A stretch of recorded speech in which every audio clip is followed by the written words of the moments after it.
Hello everyone, welcome to Legacy Ace Academy.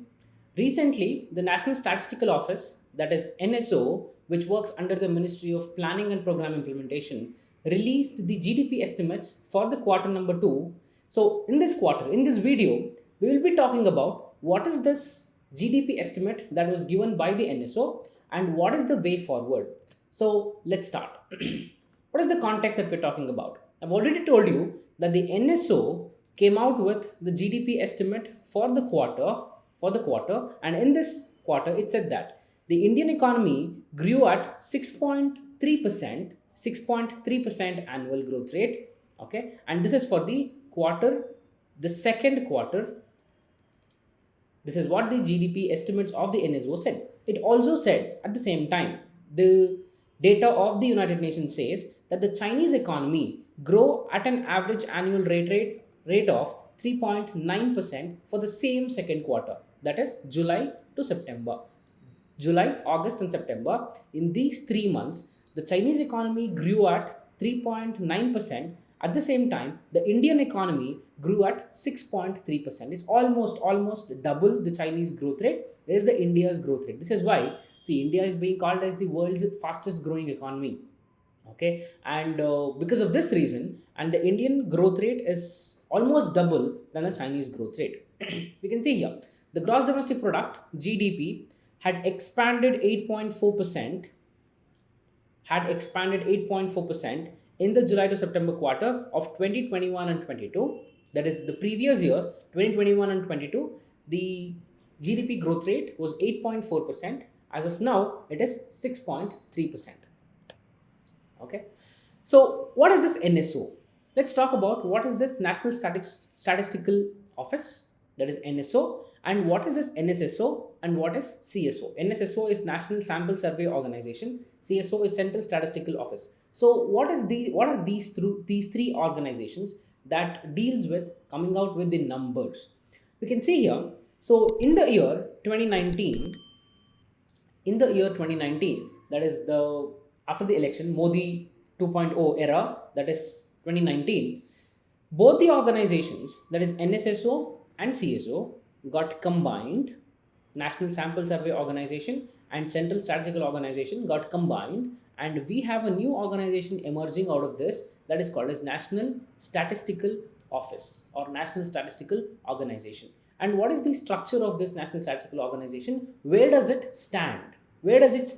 See, you can see here, Ministry of Planning and Program Implementation, that is MOSPI, Ministry of Planning and Program Implementation, MOSPI is a ministry under which you can see here NSSO was operating, CSO was operating. So when these two were combined, we have National Statistical Office coming into picture. Okay, so this is about the structure and where does the NSO belong? It belongs and it works under the Department of Statistics in the Ministry of Statistics and Program Implementation. This is the data of NSO that we've talked about, where the Indian economy grew at 6.3%. What about the other estimates? Like, for example, Reserve Bank of India, RBI, had projected that the Indian economy will grow at 6.3% exactly. At the same time, various private organizations, they had come up with a projection, and they said that the Indian economy would grow at 6.5%. So, which means whatever the projections are there, so the Indian economy is actually performing on the same lines, which means where the West, that is Europe and the North America, are threatened with the recession as of now, and we don't see that much effect on Indian economy because of the recession of the West. So whatever the projections were, and the Indian economy is performing on the same lines. What are the contributors? Why do we see that the Indian economy is growing? Indian economy is performing. Okay, what are the indicators? What are the contributors to this development in the Indian economy? First one, private consumption. Private consumption refers to all the demand that a private or a citizen comes up with. For example, you purchase a car, okay, at the same time you purchase a pen, a laptop, a mobile. So all these items comes under the private consumption. See, private consumption has been a greatest contributor to the development of the Indian economy since decades. because India is known for its demographic dividend, that we have around 140 crore people in India, and because of this huge population, at the same time, the demographic dividend, that is the working age population of India, is actually more. So when the working age is more, the incomes would be more. When the income is more, the demand would be more. So because of this reason, private consumption has been a driving force so that post-pandemic recovery is actually smooth with respect to India, whereas the Europe and the North America are going through the threat of recession. Second one, investment activity. When we talk about investment, we'll be talking about two types of investment, that is the private investment and the public investment.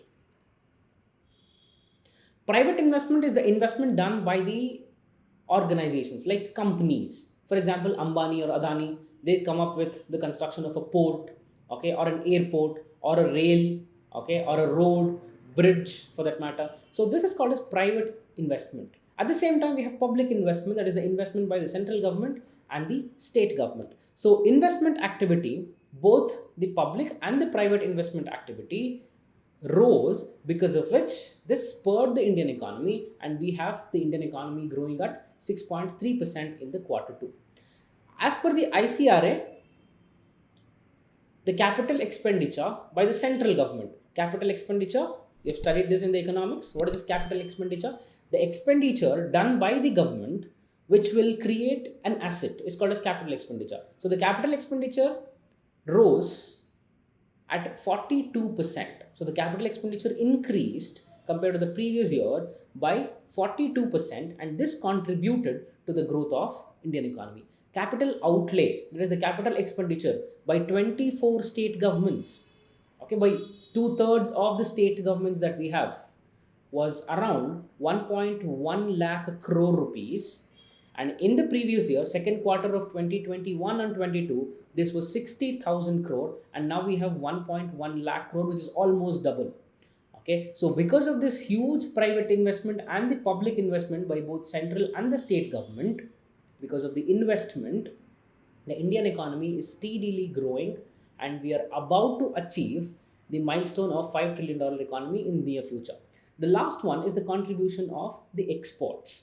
Okay, contribution of the exports, and the exports have recently increased. Because of this contribution of the exports and Indian economy being isolated, Indian economy being insulated from the global recession, we have the Indian economy growing. So what is the way forward? See, for the RBI, the meeting is about to happen of the MPC, that is Monetary Policy Committee, on 7th of December 2022. We have a biannual policy, that is Monetary Policy Committee. The members of the MPC meet and they decide on something called as repo rate. Okay, so what is the way forward? 2 days before the MPC meet, we have got the data by the NSO that the Indian economy is growing steadily at 6.3%. At this time, what can RBI do? And what are the options with RBI?